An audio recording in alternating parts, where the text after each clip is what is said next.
Pagtaas ng bilang ng sunog sa Cordillera Administrative Region na itala sa unang bahagi ng taon, BFP Cordillera nananawagan sa publiko na paigtingin ang fire safety practices. Si Jezreel Kate Lapizar ng PTV Cordillera sa sentro ng balita. Naitala ang pagtaas ng bilang ng mga insidente ng sunog sa Cordillera Administrative Region sa unang bahagi ng 2026. Batay sa datos ng Bureau of Fire Protection Cordillera, umabot sa 137 fire incidents ang naitala mula Enero hanggang Marso 2026. Halos doble kumpara sa 86 na kaso sa parehong panahon noong 2025. Ayon sa BFP, kabilang sa mga pangunahing sanhi ng sunog sa mga ang electrical fault tulad ng loose connections at arcing, paggamit ng open fire sa pagluluto, pati na rin ang kapabayaan gaya ng naiwang kandila at maging appliances. Malaki rin umano ang naitalang bilang ng insidente ng forest at grass fires sa rehiyon na inuugnay sa mga agricultural land clearing operation, paninigarilyo, kaingin at iba pang gawain na may kinalaman sa mainit na panahon.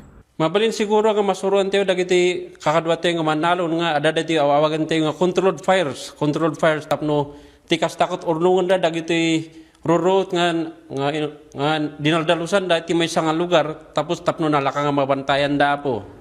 Pinakamataas ang naitalang insidente sa lalawigan ng Benguet na umabot sa 56, sumunod ang Mountain Province at Kalinga.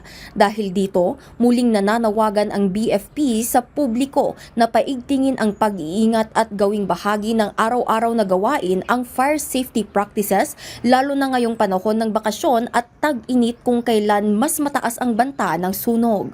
Sakbay ko mga agbiyahe dati kakailyan tayo dati Cordillera, kasadyan na ibagatayo tatay. Amin nga appliances, iti unag ti babalayday, katanda pa ikama, i-disconnect da, i-close da dyan, main safety switch, kin numabalin kat, ikasaw da, iti kaaruba da dyan, balay da, tapno ikastakat mabantayan damot lang, hanlang ati uram, no, dikot, no niya, man ti mabalin nga agtakaw dyan, unag ti balay da.